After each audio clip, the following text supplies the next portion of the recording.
माता दी। आज हम आपके लिए लेकर आए हैं नवरात्रि में 9वें दिन की व्रत कथा माँ सिद्धिदात्री व्रत कथा को सुनने से पहले प्लीज़ हमारे चैनल को लाइक शेयर सब्सक्राइब जरूर करें। तो चलिए जानते हैं।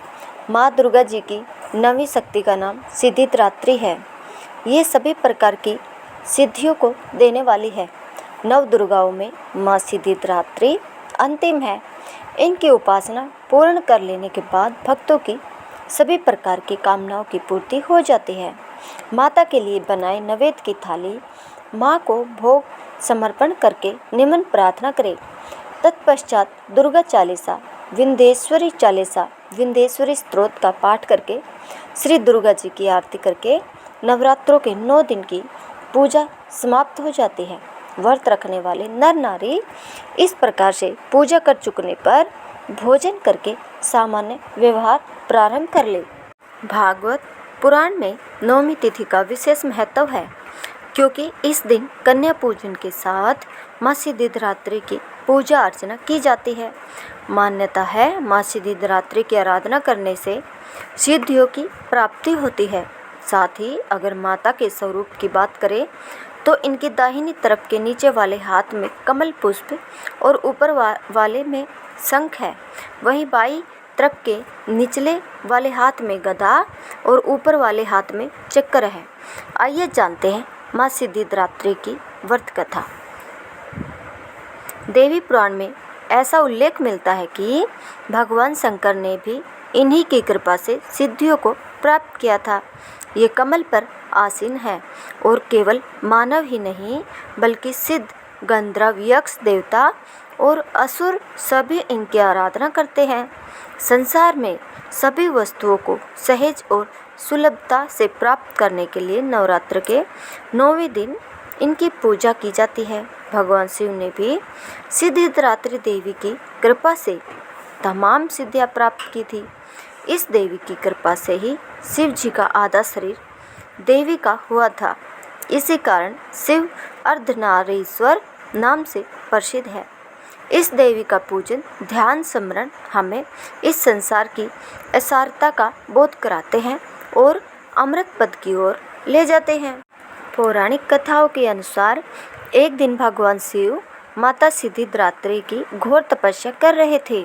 उनकी तपस्या से माता सिद्धिदात्री प्रसन्न हो गई और उन्होंने भगवान शिव को 8 सिद्धियों की प्राप्ति का वरदान प्रदान कर दिया। इस वरदान के फलस्वरूप भगवान शिव का आधा शरीर देवी के रूप में परिवर्तित हो गया। इसके बाद से भगवान शिव को अर्धनारीश्वर का नाम प्राप्त हुआ। शिव जी का यह रूप संपूर्ण ब्रह्मांड में पूजनीय है। धरती पर अनेकों राक्षसों का जन्म होने लगा था। ऋषि मुनियों तथा सज्जन लोगों का निवास करना मुश्किल हो रहा था। इसी बीच जब पृथ्वी पर महिषासुर नामक दैत्य के अत्याचारों की अति हो गई थी, तब उस दानव के अंत हेतु सभी देवतागण भगवान शिव तथा विष्णु जी से सहायता लेने पहुँचे। उस दानव के अंत के लिए सभी देवताओं ने तेज उत्पन्न किया, जिसके जरिए माता सिद्धिदात्री उत्पन्न हुई। माँ सिद्धिदात्री पूजा विधि कैसे करते हैं। श्राद्ध नवरात्रि की 9वीं पर सबसे पहले स्नान करें। कमल या गुलाब के फूलों की माला को अर्पित करें। कन्या भोजन के लिए बनाए प्रसाद, चना, हलवा, पूड़ी का प्रसाद चढ़ाएं। ओम ह्रीं दुर्गाय नमः मंत्र का 108 बार जाप करें। कन्या पूजन करें और फिर दान दक्षिणा दें। कन्याओं से आशीर्वाद लेकर उन्हें विदा करें। अब अपना व्रत खोलें। या देवी सर्वभूतेषु माँ सिद्धिदात्री रूपेण संस्थिता नमस्ते नमस्ते नमस्ते नमो नमः।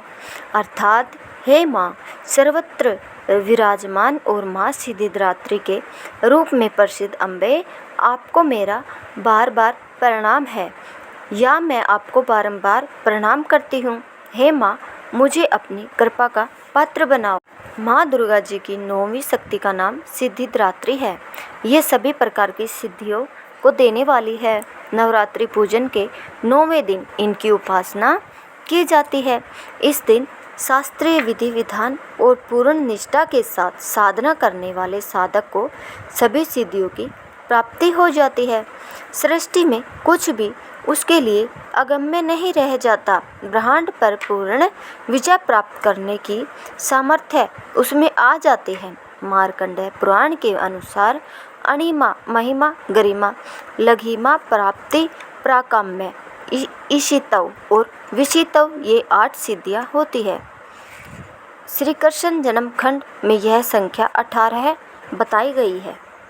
माँ सिद्धिदात्री भक्तों और साधकों को ये सभी सिद्धियां प्रदान करने में समर्थ है। देवी पुराण के अनुसार भगवान शिव ने इनकी कृपा से ही इन सिद्धियों को प्राप्त किया था। इनकी अनुकंपा से ही भगवान शिव का आधा शरीर देवी का हुआ था। नाम माँ सिद्धिदात्री 4 भुजाओं वाली है। इनका वाहन सिंह है। ये कमल पुष्प पर भी आसीन होती है। इनकी दाहिनी तरफ के नीचे वाले हाथ में कमल पुष्प है। प्रत्येक मनुष्य का यह कर्तव्य है कि वह माँ सिद्धिदात्री की कृपा प्राप्त करने का निरंतर प्रयत्न करे, उनकी आराधना की और अग्रसर हो। इनकी कृपा से अनंत दुख रूप संसार से निर्लिप्त रहकर सारे सुखों का भोग कराता हुआ वह मोक्ष को प्राप्त कर सकता है। 9 दुर्गाओं में माँ सिद्धिदात्री अंतिम है। अन्य 8 दुर्गाओं की पूजा उपासना शास्त्रीय विधि विधान के अनुसार करते हुए भक्त दुर्गा पूजा के 9वें दिन इनकी उपासना में प्रवृत्त होते हैं। इन सिद्धिदात्री माँ की उपासना पूर्ण कर लेने के बाद भक्तों और साधकों की लौकिक परालौकिक सभी प्रकार की कामनाओं की पूर्ति हो जाती है। सिद्धिदात्री माँ के कृपा पत्र भक्त के भीतर कोई ऐसी कामना शेष बचती ही नहीं है जिसे वह पूर्ण करना चाहे। वह सभी सांसारिक इच्छाओं, आवश्यकताओं और स्पृहाओं से ऊपर उठकर मानसिक रूप से माँ भगवती के दिव्य लोकों में विचरण करता हुआ उनके कृपा रस पीयूष का निरंतर पान करता हुआ विषय भोग शून्य हो जाता है। माँ भगवती का परम सानिध्य ही उसका सर्वस्व हो जाता है। इस परम पद को पाने के बाद उसे अन्य किसी भी वस्तु की आवश्यकता नहीं रह जाती। माँ के चरणों का यह सानिध्य प्राप्त करने के लिए हमें निरंतर नियमनिष्ठ रहकर इनकी उपासना करनी चाहिए। माँ भगवती का स्मरण, ध्यान, पूजन हमें इस संसार की आसारता का बोध कराते हुए वास्तविक परम शांतिदायक अमृत पद की ओर ले जाने वाला है। इनकी आराधना से जातक को अणिमा लघिमा प्राप्ति की प्राप्ति होती है। आज के युग में इतना कठिन तप तो कोई नहीं कर सकता, लेकिन अपनी शक्ति अनुसार जब तक पूजा अर्चना कर कुछ तो माँ की कृपा का पात्र बनता ही है। प्रत्येक सर्वसाधारण के लिए साधना सरल है। माँ जगदम्बे की भक्ति पाने के लिए नवरात्रि में 9वीं के दिन माता का पूजन करना चाहिए। अगर आपको हमारी यह कथा पसंद आई हो तो प्लीज़ हमारे चैनल को लाइक शेयर सब्सक्राइब करना ना भूलें। धन्यवाद।